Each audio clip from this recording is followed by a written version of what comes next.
Mga kabayan, kakabsat, kasangkayan, ngayon po ay paalis na po tayo dito sa Pantasilan at muli po nating tatahakin ang kahabaan ng Diokno Highway.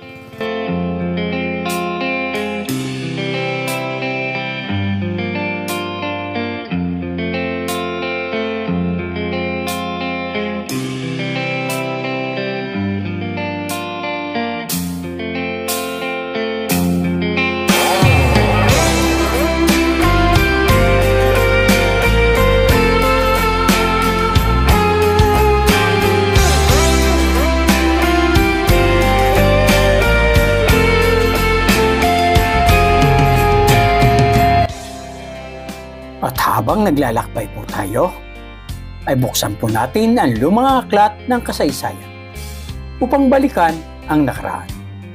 Ayon po sa mga pahina ng aklat ng kasaysayan, ang bayan ng Lemery sa simula ay isang baryo lamang na nasasakupan ng bayan ng Taal na may pangalang San Jeronimo. At ito'y napalitan ng pangalan noong 1858 sa pangalang Lemery na isinunod sa pangalan ni Kapitan Roberto Lemery na isang commanding officer na siyang namuno sa isang kampo militar hanggang sa kanyang kamatayan noong 1856.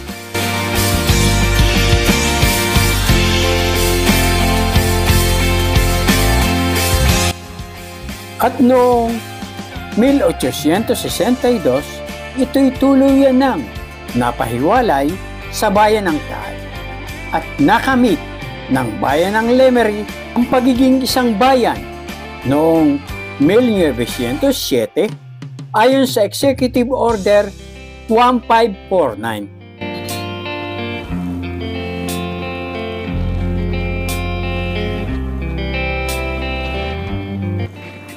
Ang bayan ng Lemery ay isang primera klaseng munisipalidad at ito'y tanyag sa kanyang magagandang mga dalampasigan, luntiang kabundukan at masasarap ng mga pagkain na nag-aanyayang masilayan at matikman ng mga taong sabik sa matahimik at kaaya-ayang pamumuhay.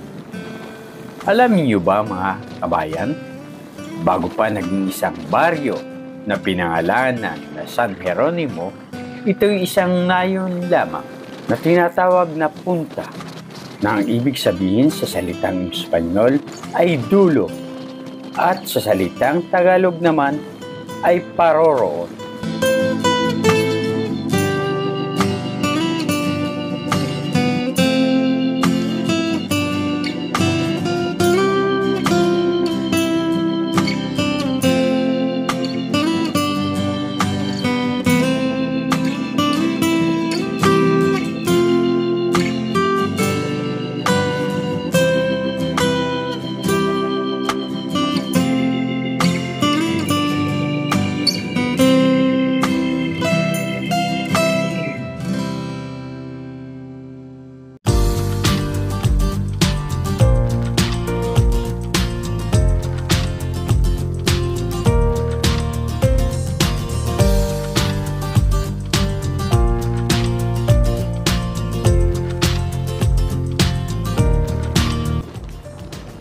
Bagamat ang pagmumotorsiklo ay may panganib, ito'y napaparam o nawawala dahil sa magagandang tanawin na ating nasisilayan habang tayo'y naglalakbay. Kaya konting ingat sa ating pagmumotorsiklo dahil may pamilya tayong naghihintay sa atin sa ating tahanan.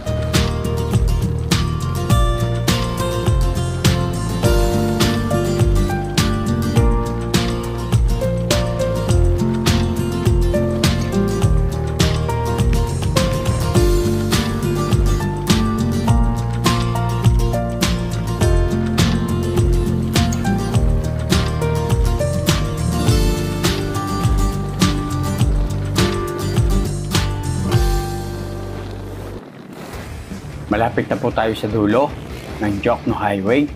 Tayo po ay kakaliwa at madadaanan po natin ang Bayan ng Taal.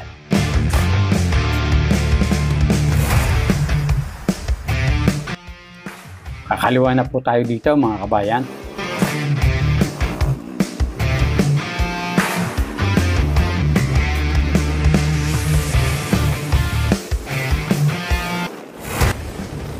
Ngayon po mga kabayan, ang tinatahak po natin ay ang Paliko, Balayan, Batangas Road. Ang Paliko, Balayan, Batangas Road o National Road 436 na may habang 60 kilometro at 37 metro. Huwag po kayong mag-alala mga kabayan dahil hindi po naman natin tatahakin hanggang dulo ang Paliko, Balayan, Batangas Road. Pagdating po ng Muson, San Luis, Batangas, ay kakaliwa po tayo sa Banay-Banay, Mohon, Cuenca Road. Pagdating po ng Pinagkurusan, ito po ay nasasakop ng bayan ng Alitagtag. Ay kakaliwa po tayo dahil may intersection po ito. At ang pakanan ay ang Alitagtag Pascual Road.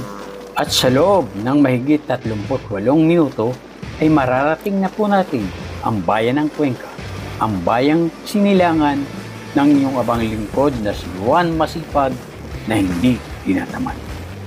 Ngayon po ay pagpatuloy na po natin ang ating paglalakbay. Tayo na po!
Po mga kabayan ay kakaliwa po tayo at tatahakin po natin ang Banay-Banay, Mohon, Cuenca Road. Ang Banay-Banay, Mohon, Cuenca Road ay may habang 17.18 km.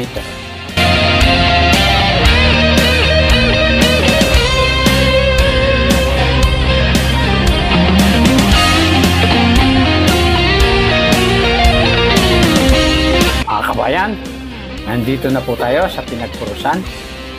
Ngayon po ay kakaliwa po tayo mga kabayan.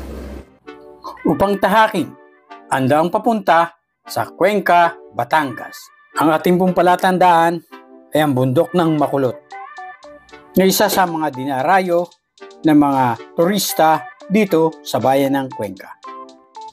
Ang Mount Makulot po ay may taas na 700 meter mula sa ibabaw ng tubig dagat.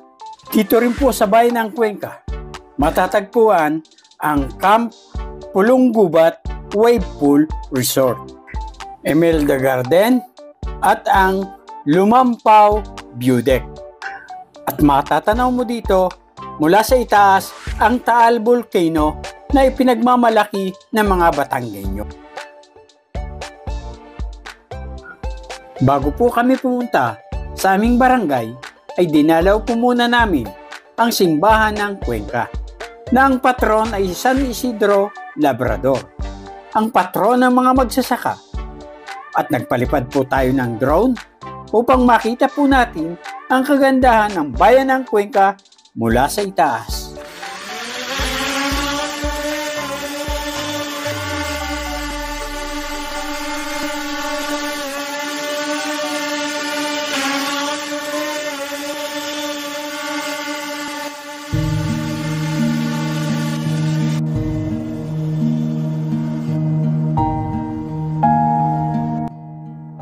Ito po ang bayan ng Cuenca sa lalawigan ng Batangas.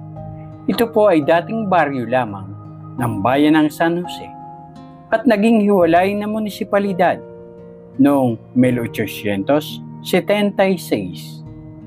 Ang pangalan ng bayan ng Cuenca ay nagmula sa isang lugar sa Espanya kung saan isinilang ang Gobernador General ng Batangas noong panahong iyon. Ito ay si Gobernador General Paez. Dahil sa pagkakapareho ng klima at tanawin nito sa kanyang bayan.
Yan po mga kabayan, pababa na po ang ating drone. Ito po ay isang patunay lamang na kahit gaano katagal o kadali ang ating paglalakbay ay darating din po tayo sa ating paroroonan.